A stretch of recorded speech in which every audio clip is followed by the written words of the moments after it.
வேதத்துக்கு நேராய் நாம் தேவனுடைய வார்த்தைக்கு நேராக, சத்தியத்துக்கு நேராக நம்முடைய சிந்தைகளை, இருதயங்களை கொஞ்ச நேரம் நம்ம திருப்புவோம். ஆவியானவர் உதவி செய்வாராக. வாசிப்போம். யோவான் எழுதின சுவிசேஷம் 1வது அதிகாரம் 5வது வசனத்தை ஒருவர் வாசிக்க கேட்போம். John chapter 1 verse 5.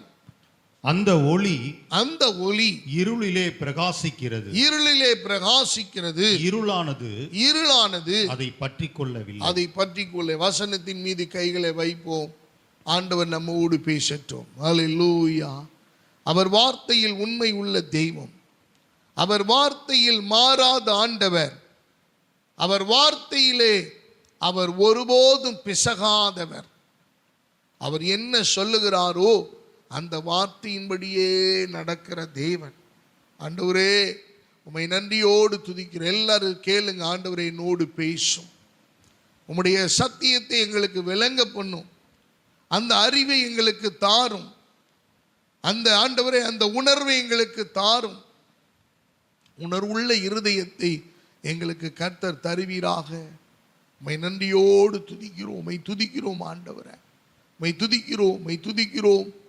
உம்முடைய சமூகத்தில் நாங்கள் வருகிறோம் ஆண்டவரே. ஹல்லேலூயா. நீ நல்லவர். உம்மோடு இருப்பதுதான் உள்ளத்தின் வாஞ்சையா. உம் சித்தம் செய்வதுதான் இதயத்தின் ஏக்கமையா. உம்மோடு இருப்பதுதான் உள்ளத்தின் வாஞ்சையா. உம் சித்தம் செய்வதுதான் இதயத்தின் ஏக்கமையா. ஏசையா சொல்லுவோம். என் முன்னே நிறுத்தியுள்ளேன் ஏசையா உம்மைத்தானே. என் முன்னே நிறுத்தியுள்ளேன். உம்மோடு இருப்பதுதான் உள்ளத்தின் வாஞ்சையா. உம் சித்தம் செய்வதுதான் இதயத்தின் ஏக்கமையா. பிதாவே, எங்களோடு பேசும். உடைய வசனத்தை மாத்திரம் எங்களோடு ஆண்டவரை கொண்டு நீர் விளம்பும். எங்களை அர்ப்பணிக்கிறோம் இயேசுவின் நாமத்தில் பிதாவே, ஆமென். மீண்டுமா இந்த வசனத்தை வாசிப்போம். யோவான் 1:5. அந்த ஒளி இருளிலே பிரகாசிக்கிறது. இருளானது அதை பற்றிக்கொள்ளவில்லை. அன்பான கர்த்தருடைய பிள்ளைகளை, இந்த காலை வேளையிலே தேவன் நமக்கு தரும் தலைப்பு என்னவென்றால், வெளிச்சம் பிரகாசிக்கும். The light will shine. வெளிச்சம் பிரகாசிக்கும். இந்த இடத்திலே யோவான் 1:5 நாம் வாசிக்கிறோம், அந்த ஒளி இருளிலே பிரகாசிக்கிறது. எனக்கு அன்பானவர்களே, இந்த ஒளி பிரகாசிக்கிற இடத்தை நம்ம ரொம்ப சுலபமாய் கண்டுகொள்ளலாம், ரொம்ப எளிதாய் கண்டுகொள்ளலாம். திடீரென்று ஒரு வெளிச்சம் பிரகாசிக்குமானால் அந்த வெளிச்சத்தை நோக்கி நம்முடைய கண்கள் தானாகவே கடந்து செல்கின்றன. அந்த வெளிச்சத்தை நோக்கி பார்க்கிறது. திடீரென்று ஏற்பட்ட ஒரு வெளிச்சமானது, அந்த வெளிச்சம் மகா பயங்கரமான வெளிச்சமாக அது தோற்றமளிக்கிறது. அந்த வெளிச்சம் நம்மை கவர்ந்து இழுக்கிறது. ஆண்டவர் சொன்னார், வெளிச்சம் பிரகாசிக்கும். இதுல பியூட்டி என்ன தெரியுமா? யோவான் 1:5 அவர் சொல்லுகிறார், அந்த ஒளி இருளிலே பிரகாசிக்கிறது, இருளானது அதை என்னவல்லவா பற்றி கொள்ளவில்லை. In other translationல சொல்லப்பட்டிருக்கிறது, இருளானது அதை மேற்கொள்ளவில்லை. எனக்கு அருமையான தெய்வ பிள்ளைகளே, the darkness could not overcome the light. வெளிச்சத்தை இருளானது மேற்கொள்ளவில்லை, மேற்கொள்ள முடியவில்லை, பற்றி கொள்ள முடியவில்லை. அப்ப வெளிச்சம் நம்முடைய வாழ்க்கையிலே அவர் பிரகாசிக்க பண்ண அவர் போதுமான தேவனாயிருக்கிறார். ஹல்லேலூயா. நம்முடைய கிறிஸ்தவ வாழ்க்கையிலே ஒவ்வொருவருடைய ஜீவியத்திலும் வெளிச்சம் பிரகாசிக்கும் என்று கர்த்தர் சொல்லுகிறார். எத்தனை பேர் அதை விசுவாசிக்கிறீங்க?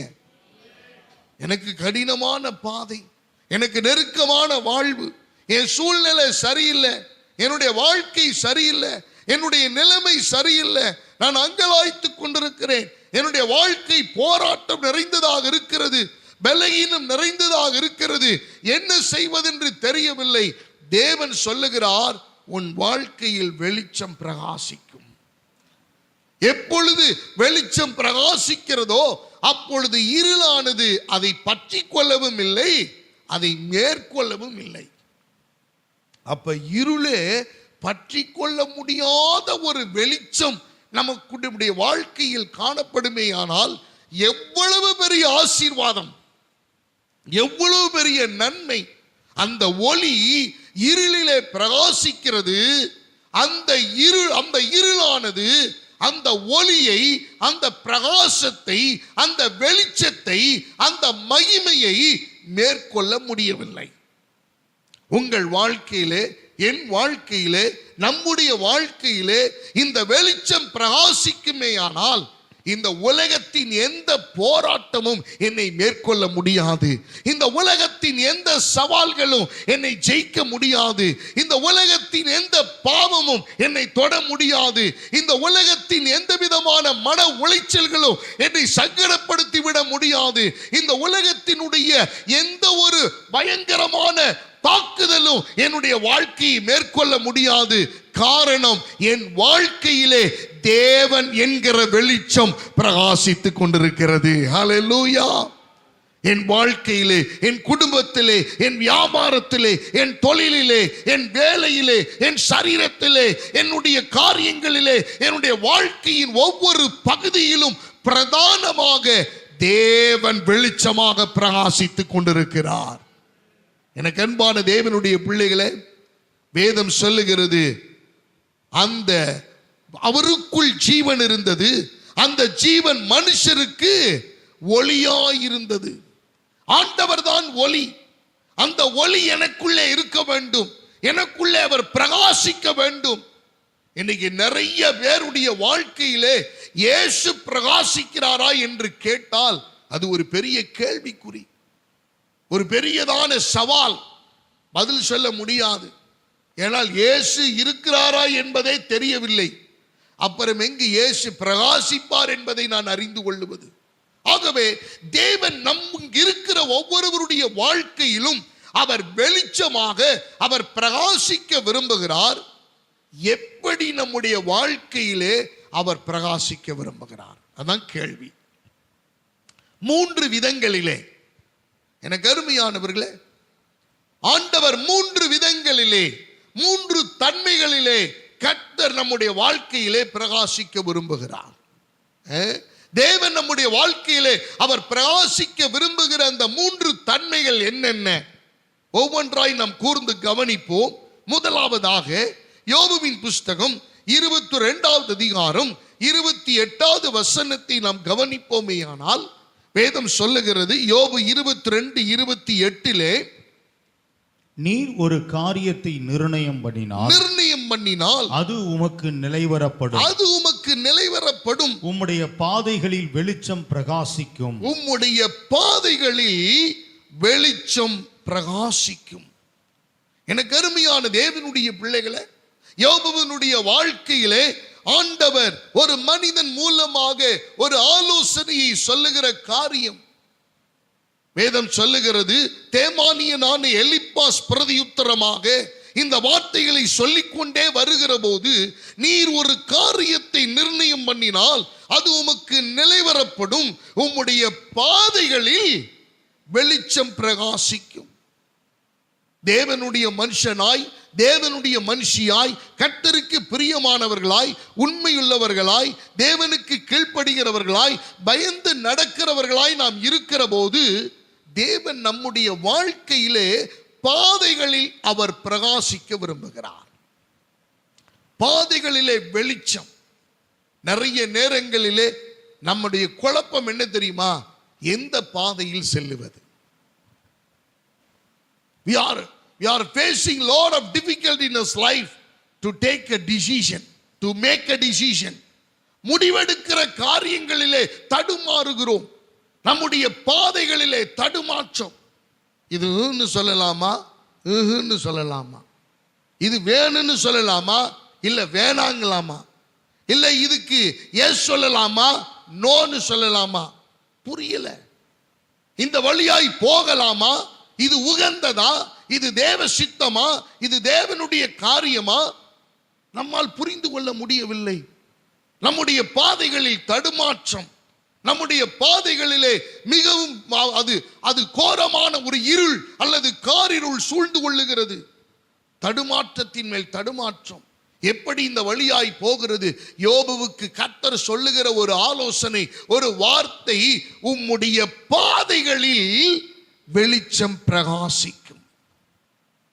ஆண்டவர் நம்முடைய வாழ்க்கையின் பாதைகளிலே வெளிச்சத்தை பிரகாசிக்க பண்ண அவர் வல்லமையுள்ள தேவனாயிருக்கிறார்.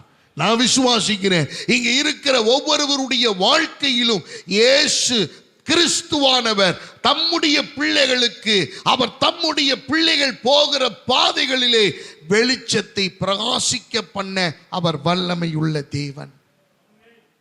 தேவனால் கூடும்.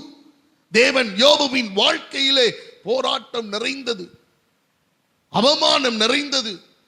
நல்லா வாழ்ந்தவர், எல்லாம் உடையவர், சீமானாய் இருந்தவர், செல்வ சீமானாய் வாழ்ந்தவர், பிரபுக்கள் எல்லாம் மதிப்பு கொடுக்கிற அளவுக்கு மிக கனமுள்ளவனாய் வாழ்ந்தவர்.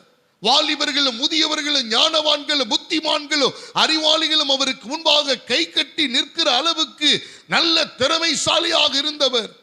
திடீரென ஒரு சரிவு, திடீரென ஒரு ஏமாற்றம், திடீரென்று வந்த இழப்பு, இது திடீரென்று அவருடைய வாழ்க்கையில் ஏற்பட்ட பயங்கரமான காரியங்கள். கேள்வி கேட்க முடியவில்லை. இவருக்கு இடத்திலே பதிலும் இல்லை. இப்படிப்பட்ட நீதிமானுக்கா நடக்கணும்?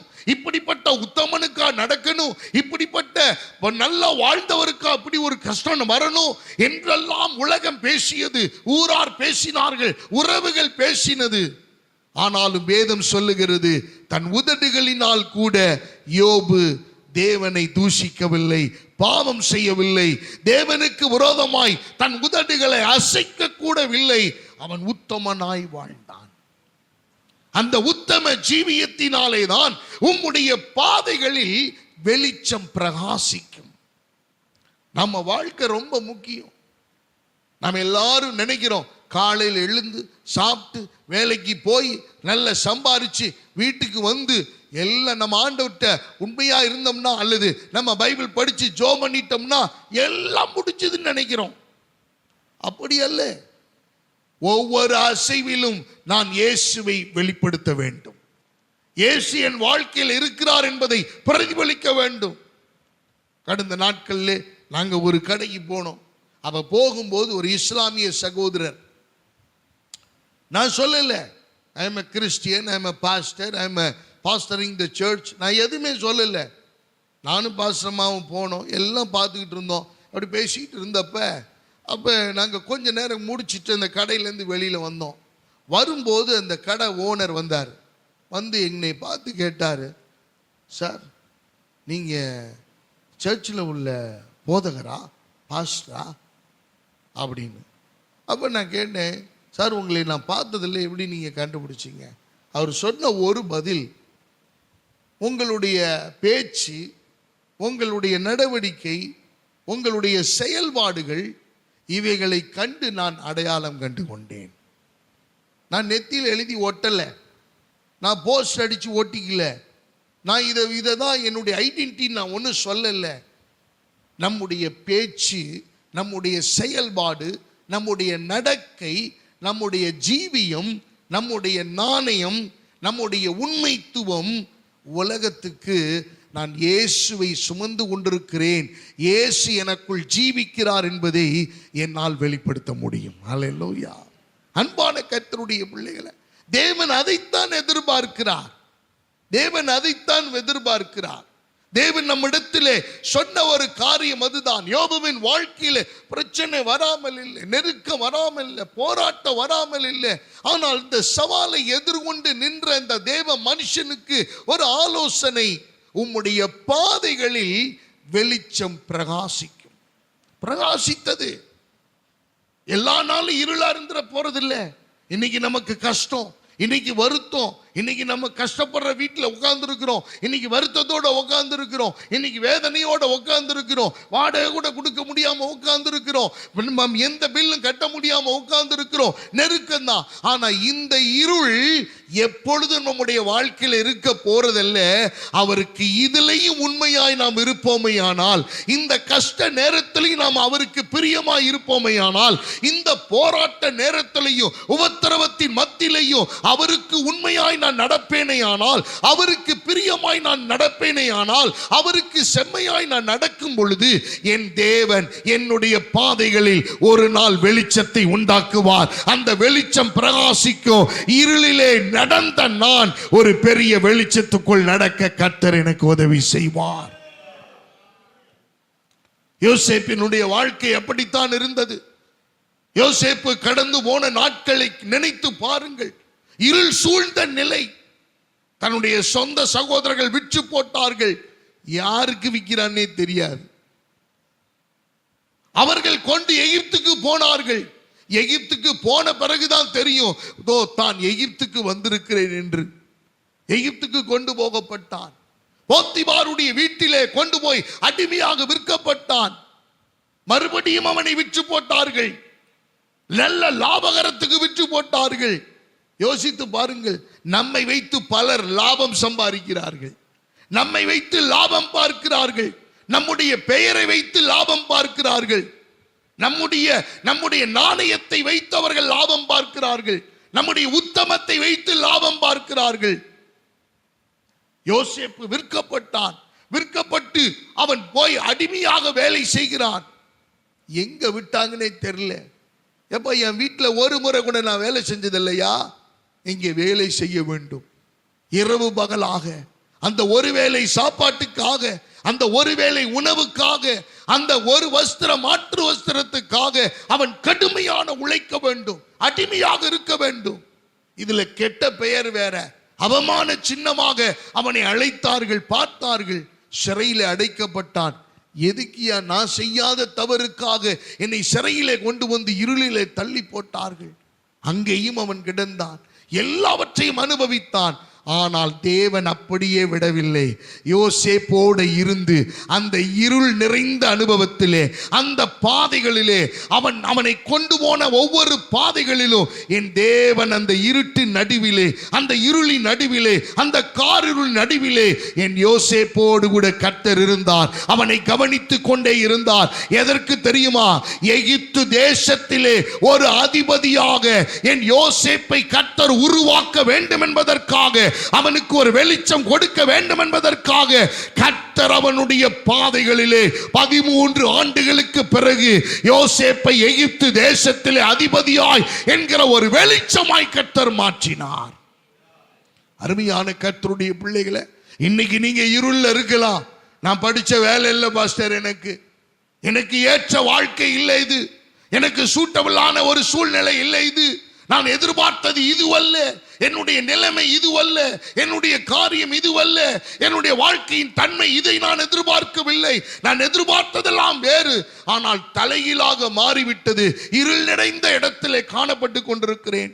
வேதம் சொல்லுகிறது, இருள் நிறைந்த இடத்திலிருந்து என் தேவன் உங்களை வெளிச்சத்திலே, வெளிச்சத்தின் பாதையிலே அவர் கொண்டு வர ஆயத்தமாயிருக்கிறார். இன்னைக்கு வேணுமால் இருளா இருக்கலாம், ஆனா ஒரு நாள் கர்த்தர் உங்களை வெளிச்சத்தின் பாதையிலே கொண்டு வருவார். யாரும் உங்களை இருள் மேற்கொள்ள முடியாதபடி, யாரும் உங்களை தடுத்து நிறுத்த முடியாதபடி, யாரும் உங்களை கடந்து செல்ல முடியாதபடி, யாரும் உங்களை தோற்கடிக்க முடியாதபடி, யாரும் உங்களை தொட முடியாது முடியாதபடி ஒரு பெரிய வெளிச்சத்தின் பாதையிலே கர்த்தர் உங்களை நிறுத்த அவர் வல்லமை உள்ள தேவன். எனக்கு அருமையான தேவ பிள்ளைகளே, சங்கீதத்தின் புஸ்தகம் 23:3 சொல்லப்பட்டிருக்கிறது, மரண இருளின் பள்ளத்தாக்கிலே நடந்தாலும் என்னை பொல்லாப்புக்கு என்னை விலக்கி மீட்டு பாதுகாத்துக் கொள்ளுகிறீர். வாசிங்க 3-4 ஆகிய வசனங்கள். அவர் என் ஆத்துமாவை தேற்றி நம்முடைய நாமத்தின் நிமித்தம் என்னை நீதியின் பாதைகளில் நடத்துகிறார். நான் மரண இருளின் பள்ளத்தாக்கிலே நடந்தாலும் பொல்லாப்புக்கு பயப்படேன். தேவரீர் என்னோடே கூட இருக்கிறீர். அல்லேலூயா. எத்தனை பேர் விசுவாசிக்கிறீங்க? நீதியின் வெளிச்சத்தை உங்கள் பாதைகளிலே கர்த்தர் பிரகாசிக்க பண்ணுவார். இன்னைக்கு நீங்க தோற்று போன நிலைமையில் இருக்கலாம், ஒருவேளை தோல்வியை தழுவனது போல இருக்கலாம், ஒருவேளை அங்கலாய்ப்பில் இருக்கலாம், சிக்கி கொண்ட நிலைமையில் இருக்கலாம். ஆனா ஒரு நாள் வரப்போகிறது, உங்களை கர்த்தர் நீதியின் பாதையிலே வெளிச்சத்தின் பாதையிலே அவர் கொண்டு செல்லும் போது உங்களை அது மேற்கொள்ளாது. கடன் உங்களை மேற்கொள்ள முடியாது, நீங்கள் அவைகளை மேற்கொள்ளுவீர்கள். பிரச்சனை உங்களை மேற்கொள்ளாது, சிரமங்கள் உங்களை மேற்கொள்ளாது, எந்த காரியம் உங்களை தோற்கடிக்க முடியாது. ஒரு வெளிச்சத்திலே கர்த்தர் உங்களை என்னை கொண்டு வந்து நிறுத்துவார். யோபுவுக்கு கர்த்தர் சொன்ன ஆலோசனை, உம்முடைய பாதைகளில் வெளிச்சம் பிரகாசிக்கும். எனக்கு அன்பான கர்த்தருடைய பிள்ளைகளே, முன்னேற முடியாம உங்களை தடுக்குதா? முயற்சி பண்றேன் பாஸ்டர், முயற்சி பண்றேன், இதுல இருந்து எப்படியாவது வெளியில வந்துடணும். நீ முயற்சி பண்ணிட்டே இரு, ஆனா கர்த்தரோடு இரு. கர்த்தரை பிடிச்சுக்க, வசனத்தை பிடிச்சுக்க. தேவன் மட்டும்தான். உனக்கு வாக்கு பண்ணுகிற மனுஷன் அத்தனை பேர் விலகிடுவாங்க. உனக்கு உத்தரவாதம் பண்ணுகிற அத்தனை மனுஷனை விலகிடுவாங்க. உன்னை விட்டு இறுதி வரைக்கும் விலகாத ஒரே ஒரு தெய்வம், அவர் வெளிச்சமாய் உனக்கு நீதியின் பாதையிலே அவர் பிரகாசிக்க வல்லமை உள்ள தேவன். Glory to God. யாத்ராகமத்தின் புஸ்தகம் 14வது அதிகாரம் 20வது வசனத்திலே சொல்லப்பட்டிருக்கிறது, எனக்கு அருமையான இஸ்ரவேல் ஜனங்கள் அவர்கள் போகும்போது ஒரு வெளிச்சம் அவர்களை நடத்தியது. அது எகிப்தியரின் சேனையும் இஸ்ரவேலரின் சேனையும் ரா முழுதும் ஒன்றோடு ஒன்று சேராதபடி அவைகள் நடுவில் வந்தது. எகிப்தியருக்கு அது மேகமும் அந்தகாரமுமாய் இருந்தது. இஸ்ரவேலருக்கோ அது இரவை வெளிச்சமாக்கிற்று. கரங்களை தட்டி கர்த்தருக்கு நன்றி செலுத்துவோமா? உங்கள் இரவை, உங்கள் இருளை கர்த்தர் வெளிச்சமாக மாற்றுவார். அது மரண இருளின் பள்ளத்தாக்காக இருந்தாலும் அவைகளை வெளிச்சத்தின் பாதையாக, நீதியின் பாதையாக, நீங்கள் சுதந்திரமாய் நடந்து செல்லுகிற பாதையாக என் தேவன் மாற்ற அவர் வல்லமையுள்ள தேவனாக இருக்கிறார். அவர் இருளானது உங்களை பற்றி கொள்ள முடியாது. கடன் பிரச்சனை உங்களை பற்றி கொள்ள முடியாது. உங்கள் வியாதி உங்களை பற்றி கொள்ள முடியாது. எந்த ஒரு போராட்டமும் உங்களை மேற்கொள்ள முடியாது. நீங்கள் அவைகளை மேற்கொள்ளத்தக்க ஆதிக்கத்தை, அந்த ஆயுதத்தை, அந்த பலத்தை, அந்த வல்லமையை, அந்த சத்துவத்தை கர்த்தர் உங்களுக்கு எனக்கு இந்த நாளிலே கட்டளையிடுவாராக. கர்த்தருக்கு மகிமை உண்டாகட்டும். எனக்கு அருமையான தேவனுடைய பிள்ளைகளை, இரண்டாவதான காரியம் 2 கொரிந்தியரின் புஸ்தகம் 4வது அதிகாரம் 4வது வசனத்தை வாசிப்போம். 2 Corinthians chapter 4 verse 4. 2 கொரிந்தியர் 4:4. தேவனுடைய சாயலாய் இருக்கிற கிறிஸ்துவின் மகிமையான சுவிசேஷத்தின் ஒளி அவிசுவாசிகளாகிய அவர்களுக்கு பிரகாசமாய் இராதபடிக்கு இப்பிரபஞ்சத்தின் தேவனானவன் அவர்களுடைய மனதை குருடாக்கினான். தொடர்ந்து வாசிங்க.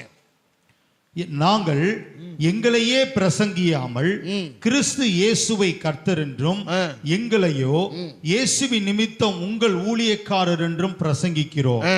இருளில் இருந்து வெளிச்சத்தை பிரகாசிக்க சொன்ன தேவன் இயேசு கிறிஸ்துவின் முகத்தில் உள்ள தமது மகிமையின் அறிவாகிய ஒளியை தோன்ற பண்ணும் பொருட்டாக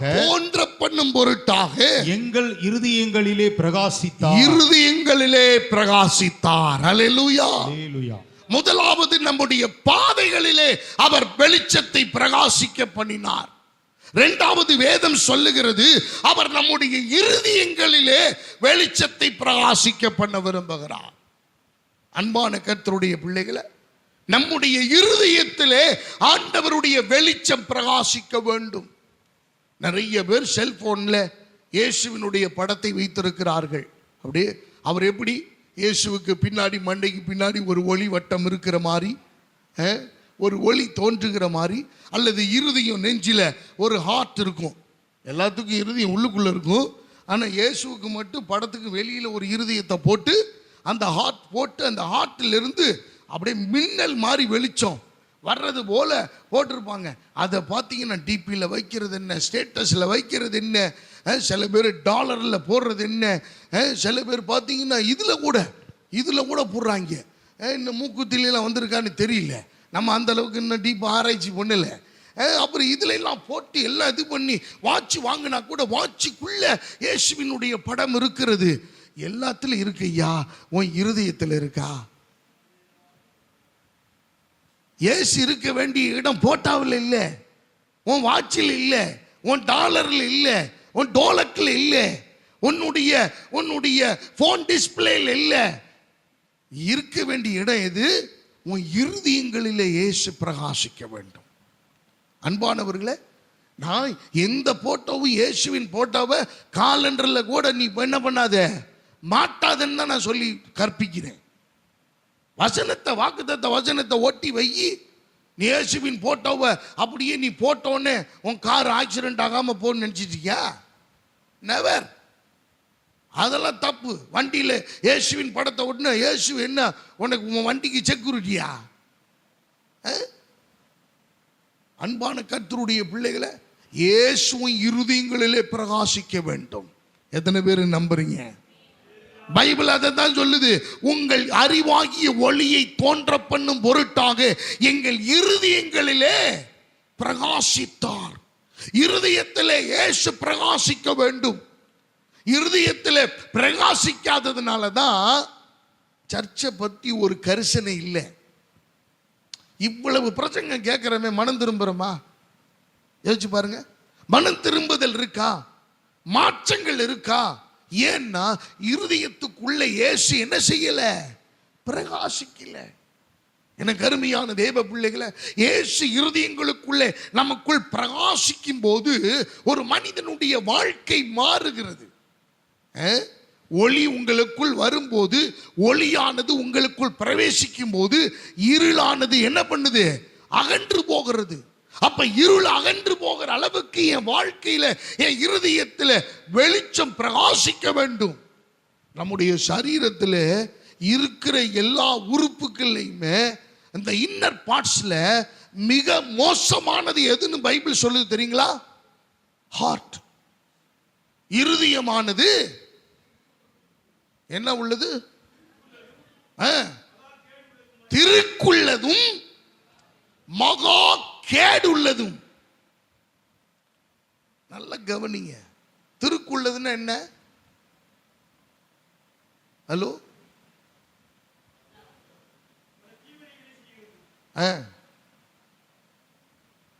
நான் சொல்லட்டுமா? Simple words.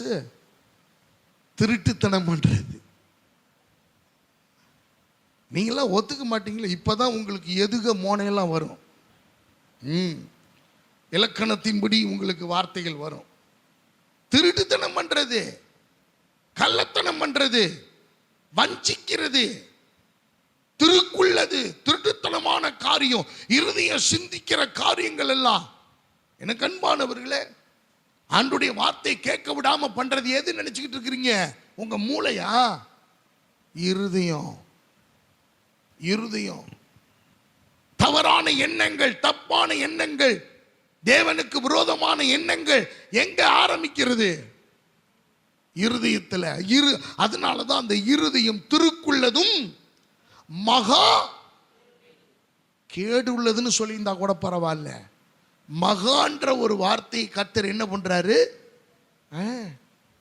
எனக்கு அருமையானவர் வாசிங்க ஜெர்மாயா சாப்டர் 17 verse 9. எரேமியா 17:9 வாசியுங்கள். எரேமியா 17:9 சீக்கிரம். எரேமியா 17:9. எல்லாவற்றை பார்க்கிலும் இருதயமே திருக்குள்ளதும் மகா கேடுள்ளதுமாயிருக்கிறது. அதை அறியத்தக்கவன் யார்? அன்பானவர்களே, நல்ல கவனிங்க. இருதயத்தை கெடுக்கிறது மோசமானது. இருதயத்தினுடைய நினைவுகள், தோற்றங்கள் எல்லாம் அந்த ஆண்டவர் அதனால தான் சொன்னாரு, மனிதனுடைய இருதயத்தினுடைய எண்ணங்கள் எல்லாம், தோற்றங்கள் எல்லாம் மிகவும் பொல்லாததே என்று கண்டு மனிதனை படைத்ததற்காக கர்த்தர் மனஸ்தாபப்பட்டார், வேதனைப்பட்டார். இருதயம் என் பக்கமா இல்லையே. எனக்கு அருமையானவர்களே, ஆரம்பத்தில் பேசும்போது, ஃபோன் பேசும்போது ஹார்ட்டெல்லாம் கிஃப்ட் கொடுத்து, தாஜ்மஹால்லாம் கிஃப்ட் பண்ணி, எதுக்கு தாஜ்மஹால்? அது கல்லறை, அதை கொண்டு போய் கிஃப்ட் பண்ணி, அப்படின்னா உன் குடும்பமே கல்லறையாக போகுது, உன் குடும்ப வாழ்க்கை வீணாக போகுது. உனக்கு சிம்பிளாக கொடுத்து அதை இது பண்ணி உண்மையான இருதயம் நேசிக்கவில்லை. அதுக்கப்புறம் அடிச்சுக்கிட்டு நிற்கிறாங்க, அதுக்கப்புறம் டைவர்ஸில் நிற்கிறாங்க, அதுக்கப்புறம் போராட்டம். இவனோட வாழவே முடியாது. காரணம் என்ன? இருதயம் சரியில்லை. வேதம் சொல்லுகிறது, நம்முடைய இருதயங்களிலே தேவன் பிரகாசிக்கும்படிக்கு, அவருடைய வெளிச்சம் நமக்குள் தோன்ற பண்ணும் பொருட்டு, அவருடைய வெளிச்சம் நம்முடைய இருதயத்தில் பிரகாசிக்க வேண்டும் என்பதற்காக ஆண்டவர் எவ்வளவு சிரத்தை எடுக்கிறார். அன்பான கர்த்தருடைய பிள்ளைகளே, 2 பேதுருவின் புஸ்தகம் 1வது அதிகாரம் 19வது வசனம் விதமாய் சொல்லுகிறது.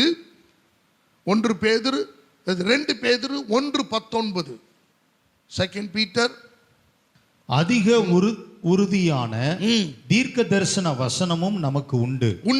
பொழுது விடிந்து விடிவெள்ளி உங்கள் இருதயங்களில் உதிக்கும் அளவும் இருளுள்ள ஸ்தலத்தில் பிரகாசிக்கிற விளக்கை போன்ற அவ்வசனத்தை கவனித்திருப்பது நலமாயிருக்கும்.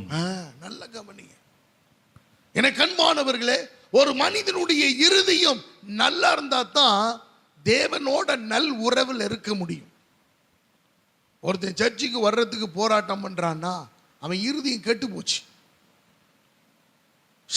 சபையோட இணைந்து அவனால போக முடியலையா, அவன் இருதயம் கெட்டு போய் கிடக்கு.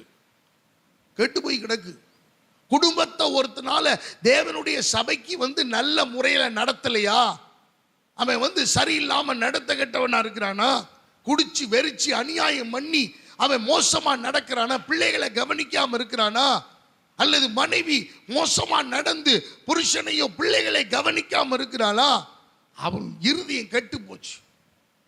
கெட்டுப்போன இருதயம், தேவனுக்குரிய காரியங்களிலே அவனால் பங்கெடுக்க முடியல, கெட்டு போயிடுச்சு.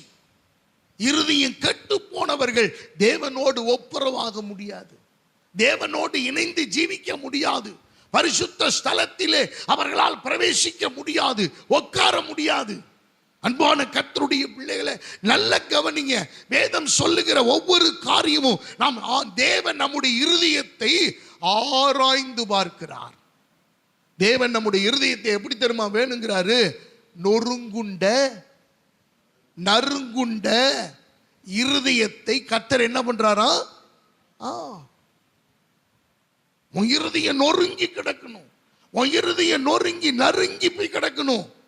உன் இருதயம் விசாலமா இருக்குன்னு நினைச்சுக்கிட்டு, பரந்த மனப்பான்மையோடு இருக்குன்னு நினைச்சுக்கிட்டு, அல்லது நீங்களாய் ஒன்றை கற்பனை பண்ணி கொண்டு அந்த இருதயத்திலே தேவன் பிரகாசிக்கவில்லை என்றால் ஒன்றும் பிரயோஜனம் இல்லை. நம்முடைய இருதயத்திலே கர்த்தர் பிரகாசிக்க வேண்டும். அநேகருடைய வாழ்க்கை தடுமாறுகிறதுக்கான காரணம், நான் சொன்னேன்லவா, முடிவெடுக்க முடியல. they are not able to take a good decision. நல்ல ஒரு தீர்மானம் எடுக்க முடியல. அல்லது தீர்மானம் எடுத்தால் அந்த தீர்மானத்தில் உறுதியோடு வைராக்கியத்தோடு இருக்க முடியல. காரணம் என்ன? அவர்கள் இருதயம் நல்லா இல்ல, இருதயம் கெட்டு போய் கிடக்கு, உத்தம இருதயம் இல்லை.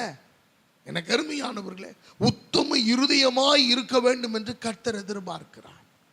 தேவனுடைய இதயத்துக்கும் மனுஷனுடைய இருதயத்துக்கும் அப்படியே ஒத்து போகிற ஒரு நிலைமை காணப்பட வேண்டும். நிறைய நேரங்களிலே பாருங்க, ஜெபிக்கிறவர்களுக்கு தேவனுடைய காரியங்களை ஒருபோது அவர் மறைக்கவே மாட்டார். அல்லேலூயா. காரணம் என்ன தெரியுமா? ஆண்டவர் சொன்னார், ஆபிரகாமுக்கு என் ஒரு காரியத்தை நான் செய்யணும்னா ஆபிரகாமுக்கு என் தாசனுக்கு நான் மறைப்பேனோ? ஒரு காரியத்தை கூட மறைக்கல, எல்லாத்தையும் கர்த்தர் சொல்லிட்டு செஞ்சார். காரணம் என்ன? மனுஷன் அந்த அந்த ஆபிரகாமனுடைய மனது, ஆபிரகாமனுடைய இருதயம் தேவனோடு இருந்தது. பிரச்சனை வந்துச்சு, போராட்டம் வந்துச்சு, நெருக்கம் வந்துச்சு, அவமானம் வந்துச்சு, கஷ்டம் வந்துச்சு, சோதனை வந்துச்சு, எல்லாவற்றிலேயும் அவர் சகித்து உண்மையாயிருந்தார்.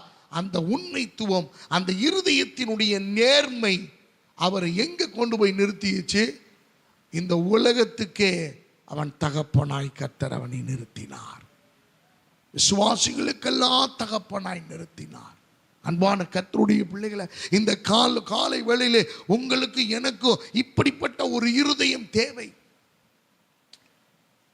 தாவீது பாவம் செய்த போது அவன் ஆண்டவர்கிட்ட வந்து ஒப்புர வாங்குறான், ஆண்டவரே என்னை மன்னிச்சிருங்க. கர்த்தர் மன்னிச்சார். பேதுருவை எடுத்துக்கொள்ளுங்கள். பேதுரு இயேசுவை மறுதலித்தான், ஆண்டவருக்கு விரோதமாய் நின்றான், ஓடி போனான், விலகி போனான். அந்த சிலுவையை சுமக்க அவன் தயாராக இல்லை, விலகி ஓடி போனான். சேவல் கூவின பிறகு அவன் அதை உணர்ந்து ஆண்டவர் முகத்தை பார்க்கிறார். பேதுருவும் ஆண்டவருடைய முகத்தை பார்க்கிறார். 2 பேரும் பார்த்து கொள்ளுகிறார்கள். உடனே அவன் மனம் கசந்து அழுகிறான். அதனுடைய அர்த்தம் என்ன? அப்படியே இருதயம் நொறுங்கி போச்சு, இருதயம் உடைஞ்சு போச்சு. எனக்கு அன்பான தெய்வ பிள்ளைகளை, நல்ல கவனிங்க. எவ்வளவாய் உங்கள் இருதயம் நொறுக்கப்படுகிறதோ, எவ்வளவாய் உங்கள் இருதயம் நறுங்குண்டிருக்கிறதோ, அவ்வளவு முதிர்ச்சி உடையவர்களாய் நீங்கள் காணப்படுவீர்கள். அதான் பக்குவம், அதான் பக்குவம். எனக்கு அன்பான தெய்வ பிள்ளைகளை, சுளையினால் புடைக்கிறது போல கர்த்தர் நம்மளை புடைச்சி எடுத்து, அவர் அக்கினியிலே சுட்டு எடுத்து, அவரை பொன்னாக விளங்கும்படிக்கு அவர் மறுபடியும் அவர் நம்மை புடமிடும் போது அதையெல்லாம் சகித்து கொண்டு, ஏற்றுக்கொண்டு, மன உண்மையாய் தாங்கி கொண்டு, வைராக்கியமாய் நாம் நிற்போமேயானால் நம்முடைய இருதயம் அது பக்குவப்படும் பொழுது நம்முடைய இருதயத்திலே கர்த்தர் பிரகாசிப்பார். அல்லேலூயா. ஆண்டவர் பிரகாசிப்பார். ஒரு மனுஷனை ஆண்டவர் இருதயத்தை பிரகாசிக்க பண்ண மிக மிக முக்கியமான 3 காரியங்கள். ஒன்று என்ன தெரியுமா? ஜெபம். ஜெபம். தேவனோடு நீ உன் இருதயத்தை ஆண்டவருக்கு நேராக வைக்கணும்னா ஜெபம். அந்த இருதயத்தை தேவனுக்கு நேராக நிறுத்தணும். தேவனுக்குடைய இருதயமும் ஒன்று ஆகணும். எனக்கு அன்பானவர்களே, நமக்கு அவர் தான் எல்லாம் அப்படிங்கிற எண்ணம் வரணும். 2வது வேத வாசிப்பு, வேத வசனம். இந்த சத்தியத்தை படிக்க படிக்க படிக்க எனக்கு இதில் நிறைய புரியாது, படிக்கணும். புரியலைனாலும் படிக்கணும், விளங்கலைனாலும் படிக்கணும். விளங்கினாத்தான் நான் படிப்பேன் அப்படின்னா ஒன்றும் முடியாது. விளங்கலைனாலும் படிக்கணும்.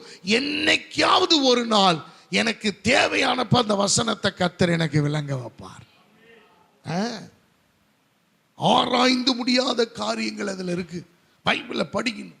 எனக்கு அன்பான தேவ பிள்ளைகளை, முதல்ல ஜெபம், 2வது வேத வாசிப்பு, 3வது என்னுடைய சபை. இருதயத்தை பக்குவப்படுத்துகிற பட்டறை எது தெரியுங்களா? சபை. சபையில கண்டிப்பு அடிச்சு குத்தி உடைச்சு நொறுக்கி ஒரு ஆயுதம் ஒரு உருவாகணும்னா சும்மா இல்லை.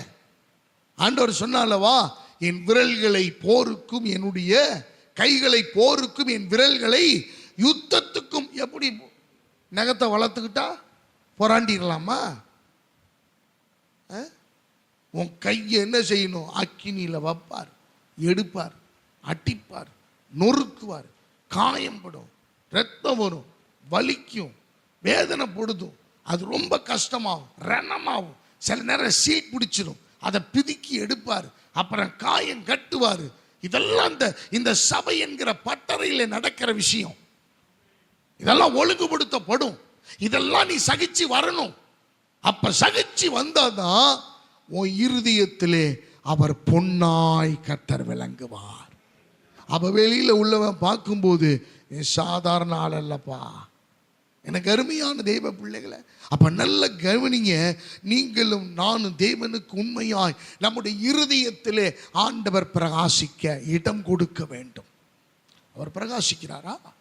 பிரகாசிக்க நான் இடம் கொடுக்கிறேனா? ஏனோ தானோன்ற வாழ்க்கை வாழ்கிற வாழ்க்கை அல்ல. தேவனுக்காய் பிரகாசிக்கணும். அப்படின்னா என் வாழ்க்கையில இயேசு பிரகாசிக்கணும்னா அவர் பாதையில் பிரகாசிக்கணும். நான் போற பாதையில.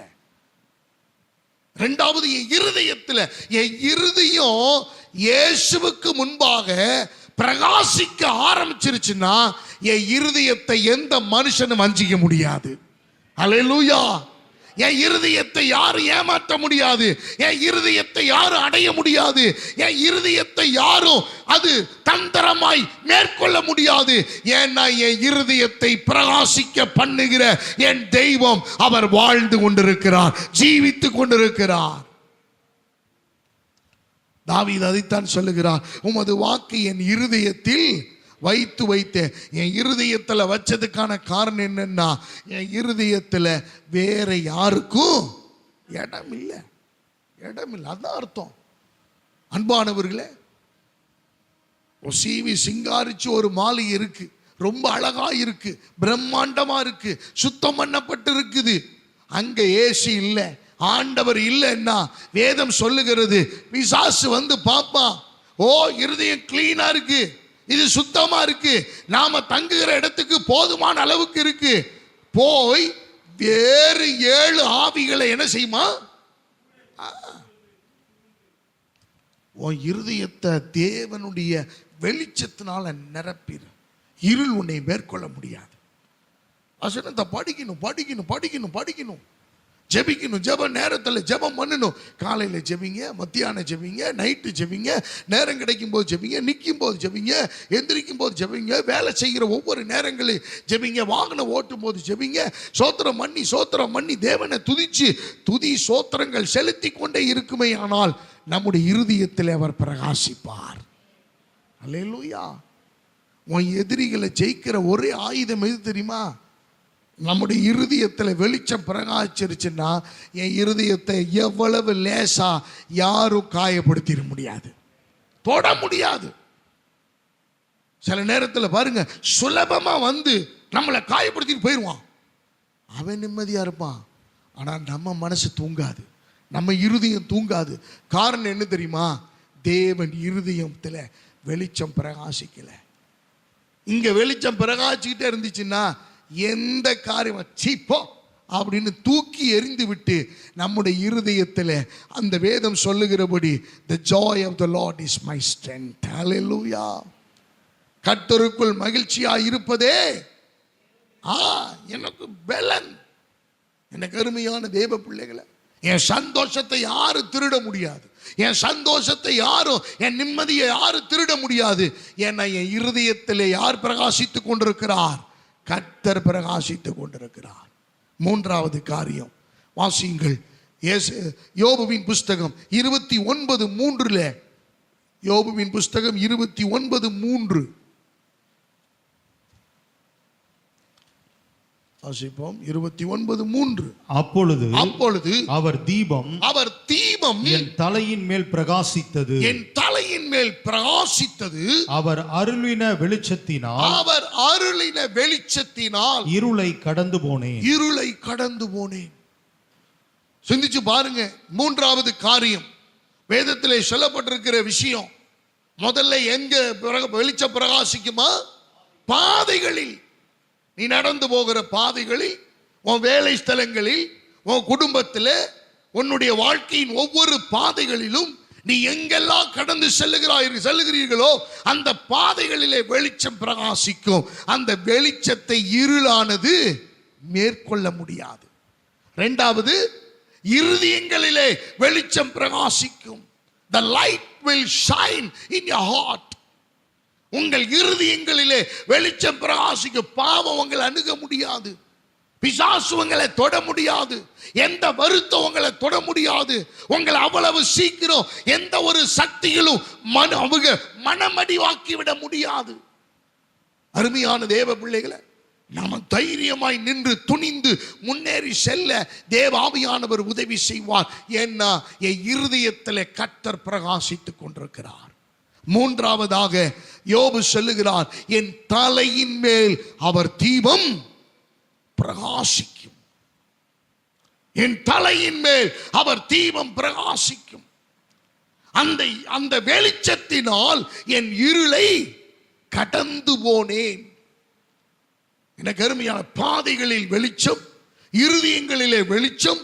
மூன்றாவது, அவர் என் தலையின் மேல் தீபத்தை அவர் ஏற்றுகிறார். நல்ல கவனிங்க, என் தலையின் மேல் அவர் தீபம் பிரகாசிக்கும், வெளிச்சம் பிரகாசிக்கும். யோபு எவ்வளவு ரசிச்சு ருசிச்சு அவர் சொல்லுகிற அந்த வார்த்தையை நீங்கள் கவனி. இது யோபு தன்னுடைய நாவினால் அறிக்கையிட்ட வார்த்தை. என் தலையின் மேல் அவர் வெளிச்சம், அவர் தீபம் பிரகாசிக்கும். அந்த வெளிச்சத்தினால் நான் இருளை கடந்து போனேன். எனக்கு அன்பான கர்த்தருடைய பிள்ளைகளை, ஒருத்தர் தலையின் மேல் வெளிச்சம் பிரகாசித்துன்னு வச்சுக்கங்க, எப்படி இருக்கும் தெரியுமா? எப்படி இருக்கும் தெரியுமா? உங்களுக்கு காமிக்கட்டுமா? நீங்க பாக்குறீங்களா அத, அந்த வெளிச்சத்தை? அந்த லைட் எடுத்து அந்த ஜங்ஷன் பாக்ஸை மாட்டு.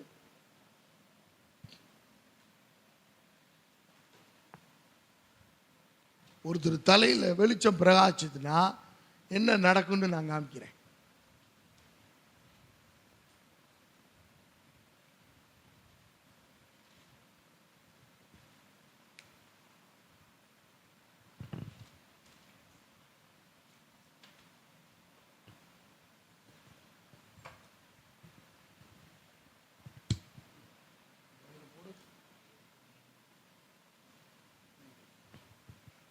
ஒருத்தருடைய தலையின் மேல் தேவனுடைய வெளிச்சம் பிரகாசிக்குமே ஆனால், அன்பான கர்த்தருடைய பிள்ளைகளை, அது விசேஷமா மாறும். ஒரு சாதாரண ஆள், ஆனால் வெளிச்சம் பிரகாசிக்கும் போது அசாதாரணமான ஒரு நபராக அது மாற்றும். அதுக்குரிய ஆற்றல் அதுக்கு உண்டு. வேதம் சொல்லுகிறது, யோபு, என்னுடைய வாழ்க்கையில இருள் வந்தது, காரிருள் சூழ்ந்து கொண்டது. சாதாரண இருள் அல்ல, அந்த இருள் என் வாழ்க்கையை அது போராட்டமாய் மாற்றியது.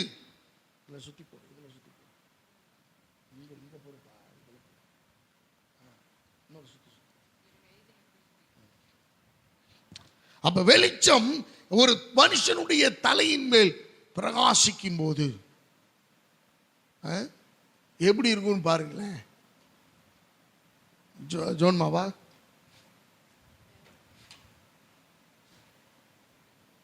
போட்டியா? இந்த இது சுவிட்ச் போடு. இப்படி வந்து நெல் கருப்பா இருந்த புள்ள இப்ப சிவப்பா இருக்குது பாருங்க. இந்த லைட் எல்லாம் ஆஃப் பண்ணோம்னா இன்னும் வித்தியாசமா தெரியும். ஒரு சாதாரண நபர் ஒரு வெளிச்சம் பிரகாசிக்கும் போது அசாதாரணமான ஒரு நபராக, நீ வா நீ வா, எழுக்கிறீங்களா, வா வா சீக்கிரமா, நேரம் இல்லை, நெல் அப்படி அப்படி திரும்பி நெல், நல்ல நெல். இது ஒரு டைப் ஆஃப் வெளிச்சம், புரியுதுங்களா? இப்ப மோசேக்கு ஆண்டவர் பின்னாடி காமிச்ச மாதிரி பின்னாடி தான் வெளிச்சம் அதிகமா இருக்குது. இது அப்படியே நீ எதுக்கு இது பண்ற? இப்ப பாருங்களேன், இப்ப நல்லா தெரியுதா? இப்ப வெளிச்சத்தினுடைய மகிமை வேற. எவ்வளவு பெரிய காரி உள்ள இருந்தாலும் இந்த வெளிச்சம் உங்க வாழ்க்கையில் இருக்கிற இருளை அது மிக சாதாரணமாக கடந்து போக செய்ய அது ஆற்றல் உங்களுக்கு கொடுக்க வல்லமை உள்ளது. உன்னுடைய பலவீனம் மாறணும், உன் தோல்விகள் மாறணும், உன் ஜெயம், உன்னுடைய வாழ்க்கையில ஜெயம் கிடைக்கணும், உன்னுடைய வாழ்க்கையில எதெல்லாம் சவாலா நினைக்கிறியோ அந்த சவால்களை நீ மேற்கொள்ளணும் அப்படின்னா இந்த வெளிச்சம் உன் மூஞ்சில இல்ல, உன் தலையின் மேல் பிரகாசிக்க வேண்டும். உன் தலையின் மேல. எனக்கு அன்பான தேவனுடைய பிள்ளைகளை, மோசே பர்வதத்திலே 40 நாள் இரவும் பகலும் அவர் காத்திருக்கிறார். எதற்காக தெரியுமா? ஆண்டவரே, I don't want anything but I want to see the glory of God in my life. வேற ஒண்ணு எனக்கு வேணாம் ஆண்டவரே. எனக்கு இந்த உலகத்துல சொத்து வேணாம், பொருள் வேணாம், படிப்பு வேணாம், ஞானம் அறிவு வேணாம், எதுவும் எனக்கு தேவையில்லை. ஆனா ஒரே ஒரு முறை உம்முடைய மகிமையை நான் காண எனக்கு உதவி செய்யும் ஆண்டவரே என்று கேட்ட பொழுது கண்மலையின் வெடிப்பிலே ஆண்டவர் வைத்து அவருடைய கரத்தினால் மூடி பின்பகுதியை மட்டும் காண மோசேக்கு பாக்கியம் தந்தார். ஆனால் யோபுவின் புஸ்தகத்திலே கர்த்தர் சொல்லுகிறார், உன்னுடைய தலையின் மேல் அவர் தீபத்தை அவர் உனக்கு காட்ட, வெளிச்சம் காட்ட, உன் இருளை கடந்து போக, உன்னுடைய தோல்விகள் ஜெயமாக மாற, உன்னுடைய வியாதி மாற, உன்னுடைய பிரச்சனைகள் மாற, உன் கடன்கள் மாற, உன்னுடைய வாழ்க்கையில எதெல்லாம் கீழாய் உன்னை தள்ளி போட்டதோ அதையெல்லாம் நீ மேற்கொள்வதற்கு உன் தலையின் மேல் என் தேவனுடைய தீபம் அது பிரகாசிக்க பண்ணட்டும். என் தேவனுடைய மகிமை உன் தலையின் மேல் பிரகாசிக்க பண்ணும் போது உன் கண்ணீர், உன் கவலை, உன் தோல்வி, உன் வியாதி, உன் பலவீனம், உன் கஷ்டம், உன் அவமானம், உன் இந்த எல்லாவற்றையும் இந்த தீபம் மாற்றும், இந்த வெளிச்சம் மாற்றும்.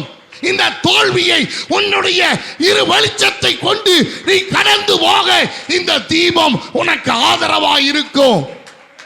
வேதம் சொல்லுகிறது, கர்த்தருடைய வசனம் என் கால்களுக்கு தீபமும் என் பாதைக்கு அது வெளிச்சமுமாய் இருக்கிறது. என் தலையிலே ஒரு தீபத்தை கர்த்தர் வைத்திருக்கிறார். என் தலையிலே ஒரு தீபத்தை கர்த்தர் கொண்டு வந்திருக்கிறார். இந்த தீபம் என்னுடைய வாழ்க்கையை மாற்ற போகிறது. என்னுடைய வாழ்க்கையை தலையிலாய் மாற்றக்கூடிய ஆற்றல் இந்த தீபத்துக்கு உண்டு. அவர் வெளிச்சத்தை பிரகாசிக்க பண்ண அவர் வல்லமை உள்ள தேவன். எனக்கு அன்பான தேவனுடைய பிள்ளைகளை, வெளிச்சம் உங்கள் தலையின் மேல் இருக்கிறதா? வெளிச்சம் உங்கள் தலையின் மேல் இருக்கிறதா என்பதை நீங்கள் சிந்தித்து பாருங்கள். உன் வாழ்க்கையில 3 பகுதிகளில் கண்டிப்பாய் தீபம், இந்த வெளிச்சம் பிரகாசிக்கணும். ஒன்று உங்கள் பாதைகளில், 2வது உங்கள் இருதயங்களில், 3வது உங்க தலையின் மேல. உனக்காக உங்க அம்மா ஜெபம் பண்ண முடியாது. நெவர். நீ அப்படி நினைக்காத. எல்லா பிள்ளைகளுக்கும் என்ன தெரியுமா இப்ப மெத்தனம்? ஆயப்பன் பார்த்துக்குவாங்க. ஒரு நாள் தாயின் தகப்பனும் உன்னை விட்டு நீ தனிமையா விடப்படுற நேரம் வரும். அந்த நேரத்தை இப்பயே சபையில நீ கத்துக்க, இப்பவே கத்துக்க, இப்பவே நீ பிடிச்சுக்கணும். இந்த தீபம் தலையின் மேல இருக்கும். அந்த தீபத்தின் வெளிச்சத்துல உங்க அம்மா அப்பா தெரிய மாட்டாங்க, உன் பாசு தெரிய மாட்டாரு, உன்னுடைய உறவுகள் தெரியாது, உன்னோட கூட இருந்தவங்க தெரிய மாட்டாங்க, உன்னுடைய நட்பு வட்டாரங்கள் தெரியாது. உனக்கு தெரிகிற ஒரே ஒரு முகம் என் தேவனாகிய இயேசு கிறிஸ்துவின் முகத்தை அல்லாமல் வேறொன்றல்ல. அவர் முகம்தான் உனக்கு தெரியும். அந்த முகத்தை பிடிச்சுக்கிட்டு இயேசுவே உம்மோடு வருகிறேன், உம்மோடு இணைகிறேன், உம்மையே தொடருகிறேன் என்று பிடித்து ஆசையாய் அவரை நோக்கி ஓடணும். அவ்வளவுதான். அன்பான கர்த்தருடைய பிள்ளைகளே, எஸ்தர் ராஜாத்தி, அவளுக்கு தகப்பன் இல்லை, தாய் இல்லை, கூட பிறந்தவங்க யாரும் இல்லை. ஒரு அனாதைக்கு சமமாய் வளர்க்கப்படுகிறாள். அவளுக்கு வாங்கி கொடுக்க, அவள் ஆசைப்பட்டதை விரும்பினதை கொடுக்க ஒருவரும் இல்லை. அந்த நிலைமையில வளர்க்கப்பட்ட அந்த எஸ்தரை கர்த்தர் பார்க்கிறார். அவளுடைய பாதைகளை பார்க்கிறார், அவளுடைய நடக்கையை பார்க்கிறார், அவளுடைய கீழ்ப்படிதலை பார்க்கிறார், அவளுடைய தெய்வீக பண்புகளை பார்க்கிறார், அவள் ஆண்டவருக்கு உண்மையா இருந்ததை பார்க்கிறார். எல்லாத்தையும் பார்த்த ஆண்டவர் இவளை இங்க வச்சா ஆசீர்வதிக்க கூடாது, அவளை 127 நாடுகளுக்கு அவளை ராஜாத்தியாக வைத்து நான் அழகு பார்க்க வேண்டும்.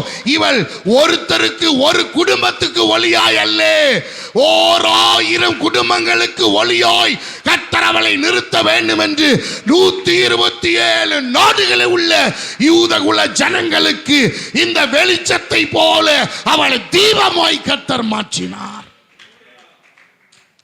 என்ன கருமையான தேவ பிள்ளைகளை, ஒவ்வொருத்தரும் சொல்லி இருப்பான்ல, எங்க அண்ணி எங்க இருக்கிறாங்க, சிம்மாசனத்தில் உட்கார்ந்து இருக்கிறது எங்க அக்கா, சிம்மாசனத்தில் உட்கார்ந்து இருக்கிறது எங்க அம்மா, எங்களுடைய அம்மா, சிம்மாசனத்தில் உட்கார்ந்து இருக்கிறது எங்க மருமக, சிம்மாசனத்தில் உட்கார்ந்து இருக்கிறது என் மக. எத்தனை யூதகுல ஜனங்கள் உரிமை பாராட்டி இருப்பாங்க. காரணம் என்ன தெரியுமா?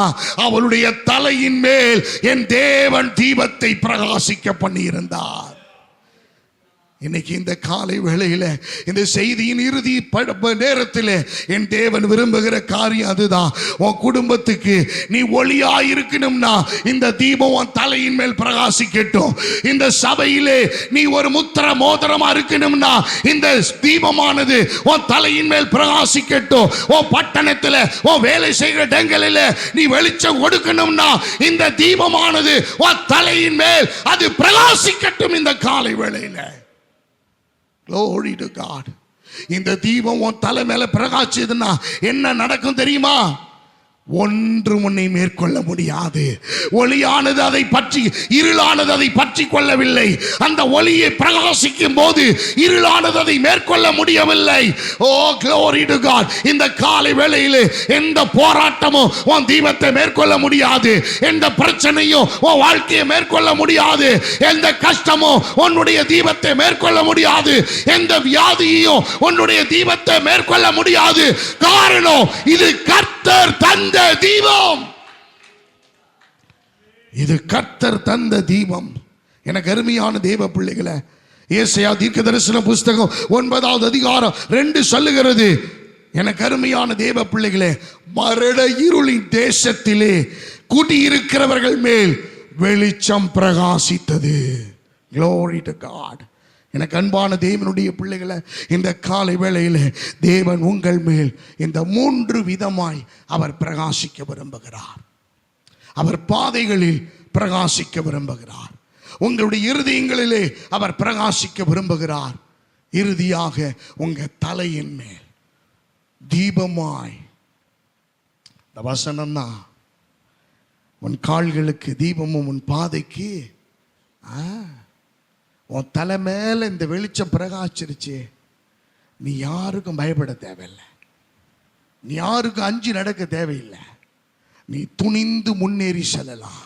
உனக்கு விரோதமாய் வருகிற சவால்களை தூக்கி எறிந்து தவிடுபொடியாக்கி நொறுக்கி மிதித்து ஏறி நடந்து நீ கடந்து செல்லும்படியான பாக்கியத்தை கர்த்தர் உங்களுக்கு எனக்கு தர வல்லமை உள்ள தேவன். அல்லேலூயா. நம்ம அப்படியே கண்களை மூடி அப்படியே எழுந்து நின்று ஆவியானவர் இந்த காலை வேளையில் நம்மோடு அவர் பேசியிருக்கிறார். 3 காரியங்கள் என் பாதையிலே வெளிச்சம் பிரகாசிக்கட்டும். ஆண்டவர்கிட்ட கேளுங்க, ஆண்டவரே இந்த 3 விதத்தையும் என் வாழ்க்கையில் அபியாசப்படுத்தணும் ஆண்டவரே, நான் அதை விரும்புகிறேன் ஆண்டவரே, அதை எனக்கு கொடுங்க. எல்லாரும் let us all stand to our feet in this morning and pray to God for the 3 important things to, amen, to apply in our life. Amen. ஆண்டவருக்கு மகிமையாய் to be shine for the glory of God, to be shine in this world. இந்த உலகத்துக்கு வெளிச்சம் கொடுக்கத்தக்கதாக, தேவனுக்கு மகிமையாய் வெளிச்சம் கொடுக்கத்தக்கதாக, ஆமென், வெளிச்சம் என்னை சுற்றிலும் என் வாழ்க்கையை சுற்றிலும் பிரகாசிக்கும்படியாக ஆண்டவரே என் பாதைகளில் வெளிச்சம் உண்டாகட்டும், வெளிச்சம் பிரகாசிக்கட்டும், என்னுடைய இருதயங்களிலே வெளிச்சம் பிரகாசிக்கட்டும், என்னுடைய ஆண்டவரே தலையின் மேல் வெளிச்சம் பிரகாசிக்கட்டும். எல்லாரும் நல்ல ஆவியில நிறைஞ்சு, அந்நிய பாஷையில நிறைஞ்சு, நல்ல அபிஷேகத்தில் நிறைஞ்சு, நல்ல நாவுகளை ஆமென் பிறழை செய்கிற தேவனுக்கு ஒப்பு கொடுத்து, அந்நிய பாஷையில, அக்கினியின் பாஷையில, ஆவியானவர் கொடுக்கிற நவமான பாஷையில பேசி நல்ல தொழுது கொள்ளுங்க. கர்த்தரை தொழுது கொள்ளுங்க, கர்த்தரை கேளுங்க. இந்த வெளிச்சம் உங்களை குடும்பங்களை பிடிக்கும், உங்க பிள்ளைகளை பிடிக்கும், உங்க சுற்று வட்டாரத்தை பிடிக்கும், உங்க சுதந்திரவாளியை பிடிக்கும், உங்களுடைய குடும்பங்கள் இருக்கிறவர்களை பிடிக்கும், உங்க தேசத்தை பிடிக்கும், உங்க பட்டணத்தை பிடிக்கும். ஆவியானவரே மை துதிக்கிறோம்.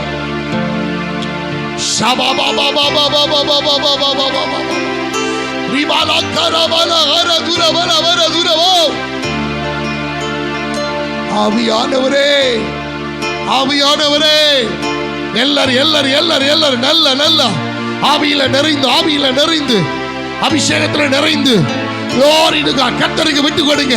இறுக்கமா இருக்க வேணாம், இறுக்கமா இருக்க வேணாம். இருதயங்களிலே கர்த்தர் பிரகாசிக்கட்டும். நம்முடைய வாழ்க்கையிலே கர்த்தர் பிரகாசிக்க இடம் கொடுங்க, இடம் கொடுங்க, இடம் கொடுங்க. ஆமென். அவர் என் தலையின் மேல் தீபம் பிரகாசிக்க பண்ணுவார். நான் இருளை கடந்து போவேன், நான் இருளை கடந்து போவேன், என் இருளை கடந்து போவேன், என் வாழ்க்கையின் இருளை கடந்து போவேன்.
ஹல்லேலூயா. அவர் உண்மையுள்ள தெய்வம். ஒருவேளை நீங்க சொல்லலாம், நான் ரொம்ப இருள் நிறைந்த இடத்துல தான் பாஸ்டர் நடந்துட்டு இருக்கிறேன். உங்க பாதையில் அவர் வெளிச்சமாய் பிரகாசிப்பார். உங்க இருதயங்களிலே அவர் வெளிச்சமாய் பிரகாசிப்பார். உங்க தலையின் மேல் தீபமாய் பிரகாசிப்பார். அவர் வெறுமே அந்த வார்த்தையை சொல்லல. எப்ப வெளிச்சம் உங்க வாழ்க்கையில பிரகாசிக்க ஆரம்பித்ததோ அப்பவே, இந்த நிமிஷமே இருள் உங்களை விட்டு அகன்று போனது. இருள் உங்களை விட்டு கடந்து போனது. இருளானது அதை பற்றி கொள்ளவில்லை. இருளானது அதை மேற்கொள்ள முடியவில்லை. தேவனே வெளிச்சமாய் நம்முடைய வாழ்க்கையில வருவாராக. Glory to God. அப்படியே நம்ம கைகளை உயர்த்தி, ஆண்டவரே என்னோடு பேசின இந்த வார்த்தைகளுக்காக நன்றி. ஆண்டவரே இந்த 3 காரியங்களை வாழ்க்கையில் அபியாசப்படுத்த உதவி செய்யுங்கப்பா. அதுக்கு நான் உத்தமமாய் இருக்க, உண்மையாய் இருக்க, என் செயல்பாடுகள், என் வாழ்க்கை முறை எல்லாம் கீழ்ப்படிந்து காணப்படட்டும் ஐயா. என்னை தாழ்த்தி ஒப்பு கொடுக்கிறேன்னு சொல்லுங்க. அவர் யாரையும் அல்ல தட்டுவதில்லை. எல்லாரையும் அவர் சேர்த்துக் கொள்ள வாஞ்சிக்கிறார். எங்களை நேசிக்கிற நல்ல தகப்பனே, இந்த காலை வேளைக்காய் ஜெபிக்கிறோம். கடந்து வந்து சிறியோர், பெரியோர், முதியோர், வாலிபர், இளைஞர்கள் அத்தனை பேரையும் கர்த்தர் ஆசீர்வதிங்க. யாரெல்லாம் கைகளை உயர்த்தி ஆண்டவரே இந்த 3 காரியங்களை வாழ்க்கையில் அபியாசப்படுத்துங்கன்னு கெஞ்சுகிறார்களோ அவர்கள் வாழ்க்கையில நீங்க அபியாசப்படுத்த உதவி செய்யுங்க. அனுக்கிரகம் பண்ணுங்க. இனி எல்லா சூழ்நிலையிலையும் இருளானது அவர்களை பற்றி கொள்ளாதபடி மேற்கொள்ள கர்த்தர் கிருபை செய்யுங்கப்பா. ஆண்டவரே இவர்கள் வெளிச்சத்தின் பிள்ளைகளாய் நடந்து கொள்ள உதவி செய்யுங்க. நீங்கள் போய் சகல ஜாதிகளுக்கும் சுவிசேஷத்தை அறிவித்து அவர்கள் எனக்கு சீசர்களாக்குங்கள் என்று சொன்ன அந்த வார்த்தையின்படி இந்த வெளிச்சம் கடந்து போய் அநேக ஜனங்களை, ஜாதிகளை கர்த்தருக்குள் கொண்டு வர ஆண்டவரே நடமாடும் நிருபங்களாக, நடமாடும் தீபமாக உடைய பிள்ளைகளை கர்த்தர் நிலைநிறுத்துவீராக. பிள்ளைகளுடைய போக்கில் வரத்திலும் எல்லாவற்றிலும் கர்த்தர் ஆசீர்வதி. முன்னு பின்னு தூதரை வைத்து காவல் புரியும். தொடர்ந்து இருக்கிற ஆண்டவரே வாலிபர் கூட்டத்தை, சிறுவர் பிள்ளைகளுடைய ஆண்டவரே ஊழியத்தை கர்த்தர் ஆசீர்வதி.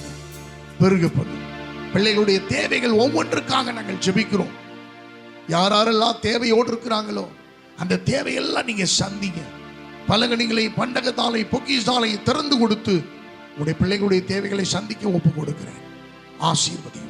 இயேசு கிறிஸ்துவின் சர்வ வல்லமையுள்ள நாமத்தினாலே ஒப்பு கொடுத்து ஜெபிக்கிறோம். ஜெபம் கேளும் நல்ல பிதாவே, ஆமென். எல்லாம் சேர்ந்து சொல்லுவோமா?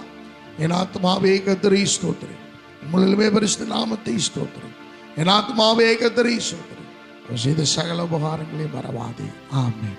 நம்முடைய பிதாவாகிய தேவனுடைய அன்பும் கர்த்தராயிருக்கிற இயேசு கிறிஸ்துவின் கிருபையும் சமாதானமும் பரிசுத்த ஆவியானுடைய அந்யோன்ய ஐக்கியமும் நம் அனைவரோடு கூட அவருடைய வருகை விருந்தும் எப்பொழுதும் இருப்பதாக. ஆமென், ஆமென்.